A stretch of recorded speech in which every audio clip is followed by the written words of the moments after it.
Your 2023-24 LA Clippers are a 50-win team, and in what fashion did they get their 50th win? How about another comeback, this time without Kawhi Leonard on a Sunday afternoon, 26 points down against the Cleveland Cavaliers team, and Paul George hit another game winner.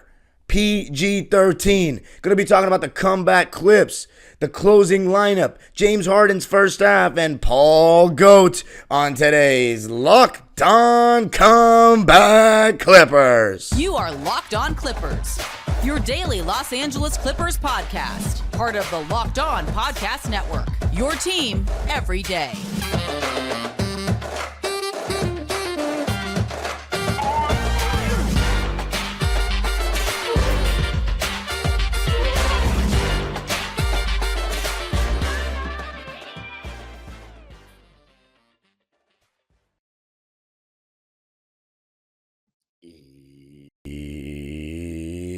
Yes, sir. You were locking in with the Clips. Thank you for making Locked On Clippers the first listen of your day, your team every day. I'm your host, Darian Vaziri, born and raised in LA and closing out my 19th season as a Clipper fan. You can also follow me on Twitter and Instagram at DimeDropperPod and subscribe to my own YouTube channel, Dime Dropper, where I would normally say a vlog of this incredible game I'm about to talk about today is on my channel, but it's not because I unfortunately was feeling really bad before the game. My stomach was hurting. I actually got in my car and was ready to go to the game, and I just turned around like 10 minutes into the drive, and I was like, I just do not feel good.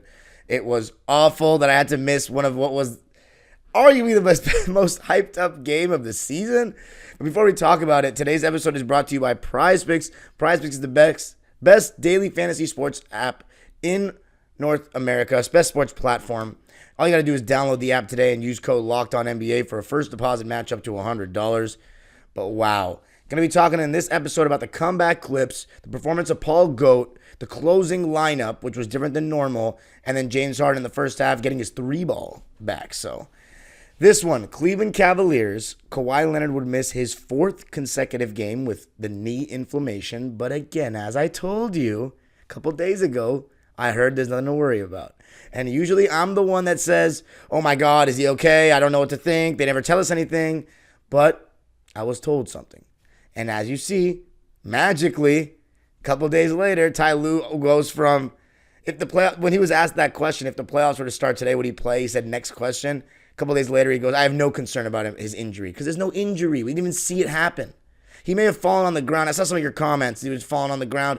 You think a fall on the ground is going to hurt him that much? He was he was in shoot around with the uniform on. He's been on our bench every game. He's fine. They just know this. They know we're this close to getting what we have been robbed of so much over these last couple of years since we got these two guys, them healthy in the playoffs. And if we get a healthy Kawhi Leonard, we got a chance. We got a real puncher's chance. And I don't mean just go to the conference finals like I say our ceiling is. I mean to go all the way. Because with Kawhi, there's always a way. Now, let's talk about this game. A complete tale of two halves. I put it this way. First quarter, we weren't bad. Fourth quarter, we were obviously amazing. Third quarter, we technically outscored the Cavaliers. But there was a real stretch there where we were playing absolutely terribly in that third quarter and went down 94-68, and that's what sparked the run. Now, how did we go down by so much? Well, I think it was interesting because we weren't that bad to start. You know, James Harden had 8 points to begin the game with 2 threes. Paul George had 8 points to begin the game. He was getting pretty aggressive. You saw a little bit of mid-post P. You saw him have 8 points on 4 free throw attempts in the first quarter. But the Cavs were making shots. Karis LeVert had a big first quarter. He was making contested shots. Evan Mobley was finishing everything on the roll. Some of them, Zubats was in his face. He recovered, and Mobley was still hitting some floaters. And, of course, you got to know, Evan Mobley, SoCal guy, played 1 year at USC, one of my favorite college players I've ever gotten to witness on my teams, and took USC to the Elite Eight. So, love Evan Mobley. The thing about him is, you want to see, if you're a Cavs fan or just a fan of Evan Mobley, you want to see him take more strides offensively. And he's obviously dealt with a lot of injuries this season, as the whole Cavs team has, and they didn't have Donovan Mitchell in this game. So both teams are missing their best players, and I still think advantage Clippers, absolutely. And, the Cavaliers, they played tough defense, but in this game, it didn't feel the same as when we played them in Cleveland. But I'll tell you this. They were up 40-33 after the first quarter, and partially it was because we allowed Max Strus to have 9 points straight to end the quarter, 2 threes. One of them was a hand in his face, and then 6 free throws in the first quarter for Max Strus alone. And also, we were turning the ball over recklessly. 6 turnovers in the first quarter for us, and we were getting punished on the offensive glass. So, to me, it was because it felt like one of those Sunday matinee games. The other team is just more ready, more fresh. They played the previous night, even though they should be more tired based on that. But they were first to loose balls. They were a little more aggressive on D, and they were making us pay on every single one of our mistakes. They had 7 points off of second chance points in the first half, and there was a stretch in the beginning of that second quarter where we went cold, and the Cavaliers were killing us in transition due to their speed. Especially Darius Garland getting downhill on the break. And James Harden, at times, he was the last man back. He had already picked up 2 fouls, and he legitimately let 6 points score on him, just letting guys go by because he didn't want to pick up a third foul. It was pretty frustrating, and just the fact that nobody seemed to get back. And when you have a guy coming at you full speed and it's a one-on-one duel, it's definitely advantage offense. But the fact that they were scoring on us every time, it felt like they just had more athleticism and more youth, to be honest. And we needed to make shots to get our defense set. By the way, James Harden got blown by twice in transition, I believe, not 3 times. But 9 turnovers in the first half for us. For 17 Cleveland Cavalier points. We only shot 33% in the second quarter. Amir Coffey had a pretty bad quarter. Terrence Mann was having a rough defensive game, and he would continue in the third quarter. And the Cavaliers shot 9 for 18 from 3 in the first half, including 18 points from Max Strus and a 16-5 run to end the quarter. So the non-PG minutes, they didn't go well at all. But the Cavaliers outscored us 40-26 in the second quarter. So they had 40 points in each quarter in the first half, 80 points total. So you know what that shows me? Despite the fact that they were shooting well, defense needs to tighten up. They need to be a little more disciplined. And in the second half, they absolutely were. Despite the fact that in the beginning, they went down 94-68. And one of the adjustments they made was Jarrett Allen was starting to hedge on the screens on PG and Harden, putting Zoo in that short roll situation. And Paul, he started to play terribly in the beginning of the third, settling for bad, tough, long jumpers, turning the ball over, lazy getting back, settling a ton. So he was actually playing pretty rough for a while. He had a great first quarter. Then the fourth quarter, I'm going to get to more in the second segment. The dude was absolutely electric. But we go down 26 points, take a timeout, and then we respond with a quick 9-0 run. And a lot of it was Ivica Zubac, who was getting absolutely destroyed by Evan Mobley in one-on-one situations. And then he started getting into it. He had a tip in. Then he had a mid-range corner jump shot. He had, I believe, 8 points in the third quarter and had secured his 5th straight double-double by the end of the third quarter.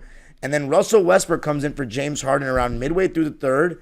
And that would be the last we saw of James Harden in the game, which was very peculiar considering he actually was our best offensive player in the first half, had 22 points in the game, and obviously 22 points in the game up to that point. He was 6 for 11 from the field and 4 for 8 from 3 and 6 for 6 from the line. So if you talk about one of his better scoring games in a while, that's what he was having, but he didn't play the rest of the game. And it was partially because the lineup of Russ, Norm, Paul George, they were very active. And a guy who actually came in and helped change the game for us was Mason Plumlee.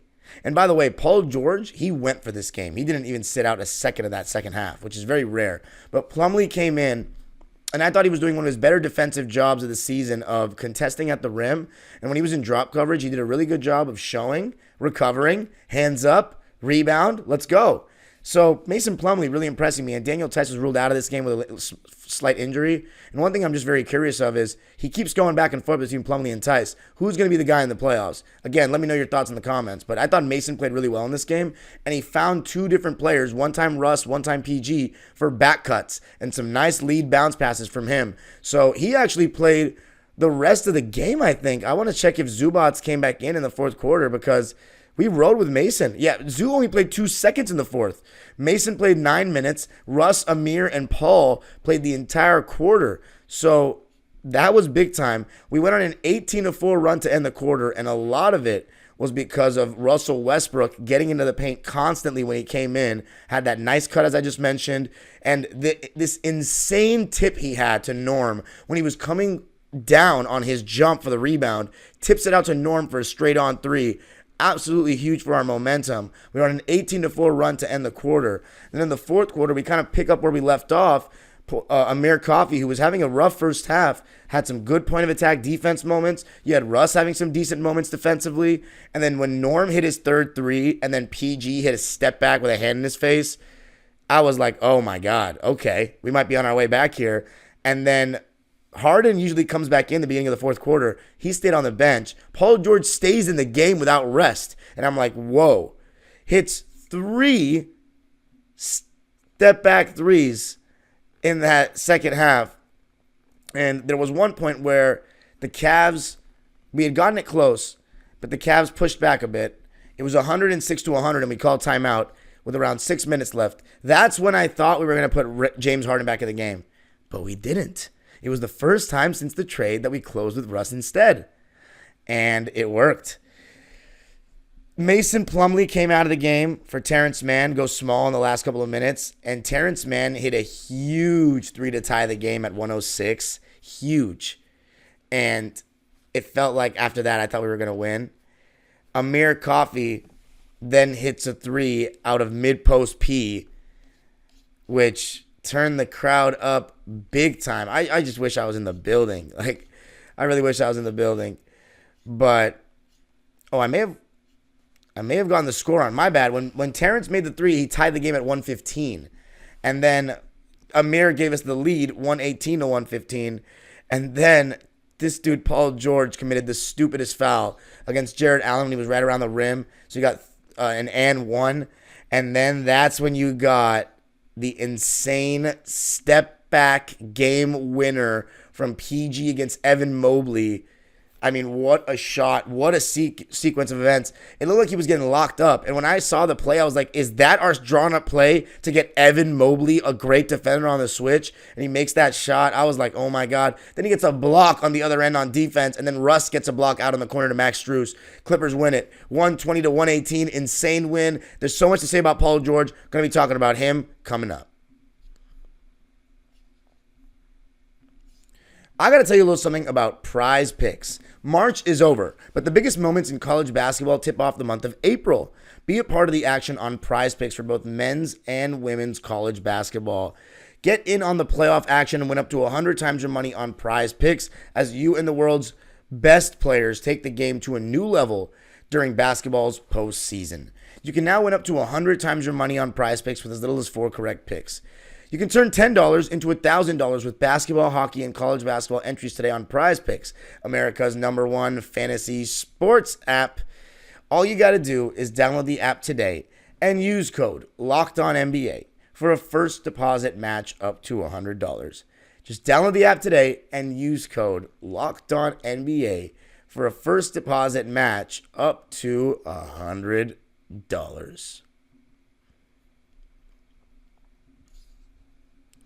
Are you watching Fox Sports or ESPN on your TV all day? Have to turn down the volume with all that shouting? Make the switch to Locked On Sports today, a free 24/7 sports streaming channel programmed for you every day to bring you the biggest stories without all the screaming. Locked On Sports today brings you can't-miss analysis, opinions, and news streaming 24/7 on YouTube or the free Amazon Fire TV channels app. Part of the Locked On Podcast Network. Your team every day. All right, Clippers winning this one after being down 26 points, 120-118. We only allowed 38 points in the second half after giving up 80 in the first. So it's a level of seriousness. You heard Don McClain, if you're watching the local feed at halftime, he was saying Cavs are just moving with a little more pop. They were first to loose balls, just playing with a better sense of purpose, a better version of themselves. Sometimes you don't need all these think pieces and all this X's and O's breakdown with the game. Sometimes, a lot of teams just run the same actions. Just, are you moving the ball quicker? Are your passes on target? Are you coming off screens tight? Are you setting good screens? Are you playing as good a point of attack defense as you can? Are you sharp on your rotations? Are you going for loose balls? Do you know your coverages? Those little things, those matter in every game you play at any level. And sometimes a team is just fresher and sharper on those particular things, and you mix that with hot shot making, and you get 80 points and a half from the Cavaliers against us. But then in the second half, they cooled down massively and only scored 38 points and a half, while the Clippers outscored them 27-18 in the third, and we outscored them 34-20 in the fourth. I have to say, after being the host of this show now for 2 years, I occasionally say Clippers and they, but I'm so used to just saying we for everything. And you guys are the ones that enabled me to say we, Dime, say we, Darian. Like, you are one of us. We're Clipper Nation. We all say we, because, a lot of people don't like when somebody that's in my position says we. It shows bias, but I'm a fan doing the show. Like, everybody knows that. That's my lens. I'm a fan doing this show. So it's just funny to me. Sometimes I get caught up with that. And by the way, before I get into the Paul George praise convention, I just want to say I was recognized by like 4 different listeners last game. And I always forget because I see a lot of the same people commenting on the YouTube channel every single day. And I appreciate those people as well, even if I disagree with them. I always forget how big the audience really is. Like, I forget how many of you are just listening on audio and never have interacted with me on social media or in person ever and are listening to me every day, and I have no idea who you are. So for all of you, I really appreciate you, and I think I need to stop focusing so much on those comments because, my boss, Nick, the host of Locked On Mavs, who you might be seeing on this channel very soon, sadly, he always tells me, like, you got to remember the comment section is such a small part of your audience. So I want to thank everybody who, listens to the show and shows me love at the games. That's the most surreal feeling ever. And I wish I was there at this game to see this because Paul George was looking more like Paul Goat. And Paul George, this guy has been playing actually at a very high level the last 10 to 15 games, maybe even more. And for all the isht that we give him throughout the season, the dude is shooting a career high in field goal percentage, three-point percentage, and free throw percentage. We are so hard on this guy. He is still, and we know he can be better in the regular season, and just in general, we know it. But, okay, technically he's not shooting the best from three anymore by 0.2%, but he's shooting a top 3 year from three for him. Field goal percentage career high, and he's shooting 90% from the foul line for the first time. The only difference is he's shooting one less shot than last season, so he's averaging one less point than last season. Last season he had 23.8 points a game. This season 22.8 points a game, and a lot of that is the Harden effect. Just taking the ball out of his hands, point blank. But how great was he in this game? First quarter coming out aggressive. He caught the ball in the mid-post more in this game, and I just like the balance. Here's my favorite stat of the game for PG. 16 for 16 from the foul line. That has to be his season high in free throw attempts.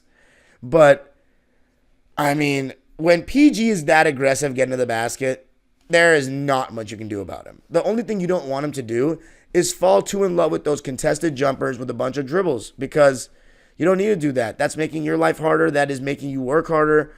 And there were times in the third quarter in particular where he was doing that, a lot of dancing. He was 1 for 5 in the third and played the entire thing. But in the fourth quarter, we saw some mid-post P. We saw some face-up from the top P. We saw him getting downhill. He had his best quarter of the season. 6 for 10 from the field, 9 for 9 from the foul line, 2 for 4 from 3, and played the whole quarter. 23 points, 5 rebounds, 2 assists, and a block. And again, we talked about the little things from our stars. How about another game with PG in double-digit rebounds? 39 points, 11 rebounds, 7 assists, 1 steal and a block. He did turn the ball over 5 times, though, which is way too much. He shot 10 for 24, 3 for 9 from 3, 16 for 16 from the line. Now let's back it up for a sec and just look at that field goal percentage, those shooting splits. He didn't shoot that well in the game. He shot 42% from the field, 33% from three. But I love the 24 shot attempts. You need him to be aggressive without Kawhi. And look at how he played to close the game. I mean, again, Paul George has hit several game winners as a Clipper, more than Kawhi. And I think Reggie Jackson's up there as well. But first season, he hit that one against OKC coming off a screen. 2022, he hit that shot against Houston where I was at the game. You can find that video on my channel. Turn around over Eric Gordon. He actually, funny enough, when we played the Cavs last year, he hit an and one game. Actually, no, I think the Rockets shot was last year. It was the last season. And then he hit a game-tying shot against the Cavs last season and won. Or it was a go-ahead bucket. I think it was a go-ahead bucket to put us up by 2. So, this is not, and then this season he hit the game winner against the Golden State Warriors. So, the guy has hit 2 game winners this season, which is awesome. And you had that shot against Orlando the other week against Jonathan Isaac. Again, against an insanely good defender. So, Paul George. As I said, he's the guy for that last shot. Here's my thing about the last shot. You guys think Kawhi Leonard, you see, Kawhi wouldn't be trying to do all that dancing, but sometimes at the end of games he just does, and it really hurts. He doesn't have the same legs as Paul George. He doesn't get the same elevation when he shoots after all those dribbles. So that's why I say over and over that Kawhi's our closer, but Paul George is the guy for the last shot because he can get the shot up for anyone. And he makes it from all distances. Guys, I'm just going to say this. Kawhi Leonard being rested going into the playoffs and Paul George playing like this, regardless of how the team has been struggling lately and James Harden hasn't been at his best, that bodes better than anything. The fact that we could have them healthy for the playoffs and playing like this after PG's had his ups and downs, guys, I'm not saying it's like championship ready, but it's big time. It's huge. 39 points for PG. Almost had a 40-piece. And, oh, man, he's playing so well now. I'm so happy for him. PG-13, baby. Paul Goat stepped up his defense as well. But coming up, going to be talking about the closing lineup and James Harden's first half performance because it was encouraging. I got to tell you a little something about LinkedIn. When you're hiring for your small business, you want to find quality professionals that are right for the role. That's why you have to check out LinkedIn Jobs. LinkedIn Jobs has the tools to help find the right professionals for your team faster and for free. I got my Rams ambassador job off of LinkedIn. I haven't hired on LinkedIn yet, but if it helped me find a job, it might help you find people to help you with your business. LinkedIn isn't just another job board. LinkedIn has a vast network of more than 1 billion professionals, which makes it the best place to hire. It gives you access to professionals you can't find anywhere else. LinkedIn does all that while making the process easy and intuitive. Hiring is easy when you have that many quality candidates. So easy, in fact, that 86% of small businesses get a qualified candidate within 24 hours. LinkedIn is constantly finding ways to make the process easier. They even just launched a feature that helps you write job descriptions, making the process even easier and quicker.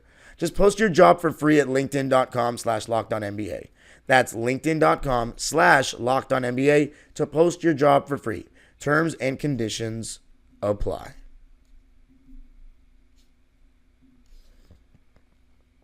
All right, Clippers winning it 120-118 and the Sunday afternoon at the Staples Center to get their 50th win of the season, which means that we are a 50-win team, which is always a great accomplishment. First time since 2017. Oh, my goodness. We are now the 6th best record in Clipper history. One more win would tie us for 5th with the 2017 Clippers, and I believe we will be getting that. And we're the 4th seed that year, so West hasn't changed that much, has it? Anyway, let's talk about James Harden's threes. I thought it was very encouraged with his offense. You know, he got by George Niang at one point, so he's starting to show a little bit more burst. But I still don't think against great defenders he's going to get by them much, personally. But if he's hitting that step-back three that he can get off on almost anyone, then we'll be okay for him to do what he needs to do, which is average like 15, 16 points and like 9 assists. But the defense is very concerning. I mean, the guy hasn't played defense in 2 months, really. Occasional decent games, but again, I have to admit to all of you, my standard on defense has subconsciously lowered having him on the team. And that's not a good thing when you want to win a championship. But he started out playing pretty decent defense in the first couple of months, and then, body. He's older. He plays a lot. He played a lot of minutes. Lives a hectic lifestyle from everything I've heard, even though I haven't heard about anything this season. But I don't think a guy changes his ways after all these years. James Harden, I thought he was very encouraging. And it was funny because I was on Twitter and I wasn't watching the game. I was actually watching the women's final in the first live. And I had family over, so that's why you're getting this episode a little later than expected. But I thought James Harden played terrible because we didn't close with him and everybody was going crazy about Russ being in the closing lineup. But Harden didn't even play that bad. He actually was the only reason we were kind of offensively in the game. He had 22 points, but it was the right adjustment. And again, I have to say, they're saying he had a sore foot before the game, but I think they were just contemplating load managing him. I have no proof, though. But Ty apparently said that he went with that closing lineup because he liked what they were doing at the time. And that's what I love to hear. Because as I said in the last couple episodes, we can't be too married to James. Look what Russ does when he comes in and he's playing well and gets an extended run. He'll make huge plays on the glass. He'll get to the basket. He's better defensively. When you have an engaged Russ, he's everywhere in the sense that, when you're talking about rotations around the rim, if James Harden just happens to be guarding the corner and he's the low man rotating, he often does nothing on those rotations. Whereas Russ, he'll just fly in out of nowhere and get a hand on things. There was one play where he rotated at the rim and it was a bad pass, but he didn't let Jared Allen catch that bad pass. He just got in the way. And the stuff that he does from an athletic standpoint, as I mentioned, that rebound on the way down is quite remarkable. So it's really good to see that maybe Ty Lue will be willing to go with Russ instead of James towards the end of games when the situation calls for that. Because James, he plays his own way, but sometimes that's not the best way for us. Russ, he really helps guys like Terrence Mann. Because Terrence, who, by the way, when we were struggling, he had a bad defensive game. Getting lost, not doing a good job at the point of attack. Again, I have not said Terrence Mann's had a good defensive game in like 2 months. And I love the guy. And I have to say, I think he's playing worse defense this year than any year as a Clipper. I thought it was just that he's getting a bigger spotlight, but nah, he's legitimately playing worse defense. And I think it's just, I don't know what it is. It's not a lack of effort, but he's just not moving his feet as well. I don't know what to tell you. But Russell Westbrook, let's read his stat line. He played 25 minutes, had 8 points, 7 rebounds, 6 assists, a steal and a block. Did have 2 turnovers, both in the first half. 3 for 9 from the field, 0 for 2 from 3. Smoked a couple layups like usual. I like that he didn't shoot a third 3 after he missed the first 2. That's my rule for him. But he was a plus 18, instantly made an impact, getting to the basket, and he just does more defensively than James does. Amir Coffey, as I mentioned, played the whole fourth, but he only made 1 shot in the game. He was 1 for 6 and 1 for 4 from 3, and that shot was the one that put us up by 3. And then Norm Powell, I mean, I don't know. With Malik Monk getting hurt, he has to win 6th Man of the Year. Like, I just, Nas Reed or him, I'm obviously going to go with our guy, but I mean, he's been so good. All these comebacks, they're not possible without him. 14 points for Norm on 5 for 13 shooting, 4 for 9 from 3. He was a team high plus 19. And then Mason Plumlee, I really don't want to overlook him because he was so good playing defense, which I don't ever say. And then his passes were amazing. And by the way, Norman Powell, he missed his first 2 shots, but then he made his first 2 shots in the beginning of the game. Then he missed 3 straight, but was able to get going towards the end. But Mason Plumlee played 17 minutes, had 6 points, 5 rebounds, 2 assists on 3 for 4 shooting. Very solid game from him. He was a plus 9. Zoo, 14 points, 11 rebounds. He didn't have a good first half, but he played much better in the third quarter when we started to make that run. Shot 70%, 5 straight double-doubles for him. That's another thing. I talked about 2-1-3 looking better as we get close to the playoffs. James Harden starting to make his threes again and starting to look more aggressive scoring-wise again. And if it's Zubats is looking good as well. So I don't want to say we're peaking because we're not, but we've won 6 out of the last 7 games after playing terribly for like a month and change. So the seriousness level has gone back up. I guess it's just I mean, I don't know what to say. It felt like we were fatigued and got some rejuvenation. Obviously, Kawhi Leonard's getting rested, but we bounced back before Kawhi started getting rested. So I don't know. I don't know what it was. Finding a second win. I think age is when we look back at this regular season and we say, oh, why did the Clippers get a 4 seed? Like, let's say we played, it doesn't matter. I'm not even going to talk about who we could play, but we're getting a 4 seed, right? And we think, man, if we had gotten 3, we could have maybe avoided Dallas.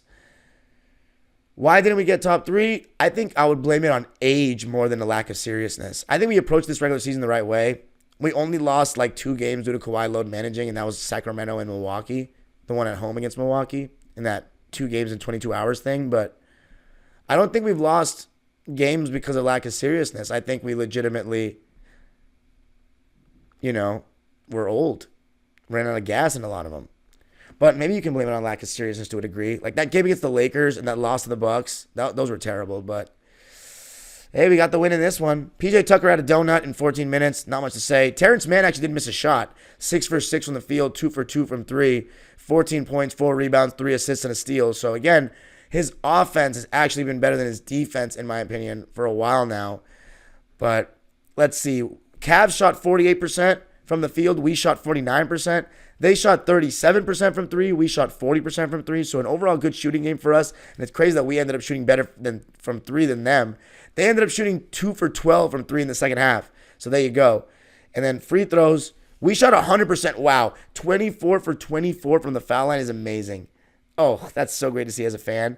They shot 23 for 27. So they didn't even shoot that bad. And it's funny because we actually ended up with more offensive rebounds than them, even though it felt like they were killing us on the offensive glass in the first half. Turnovers, they had 11. We had 16. We ended up winning the game. 120-118. Paul George game winner. You got to love it. We've won 6 out of our last 7 games now, looking like the 4 seed, and Dallas is creeping up. In the next episode, I am going to be talking about if the Clippers are back. I mean, it has been 6 out of the last 7 games. Are we back? You can follow me on Twitter and Instagram at DimeDropperPod. Subscribe to my own YouTube channel, Dime Dropper, for even more LA Clipper and LA sports content. A vlog opportunity was missed so badly on Sunday, but it looks like I'll be going to 29 games this season, not 30. I wanted to hit 30 so bad, but it's still my career high by a lot. And I'll be at every playoff game. The age-old proverb continues. By the way, let me know what you thought of the game in the comments. The Plumlee, Tice, everything. The age-old proverb continues. Go Clippers.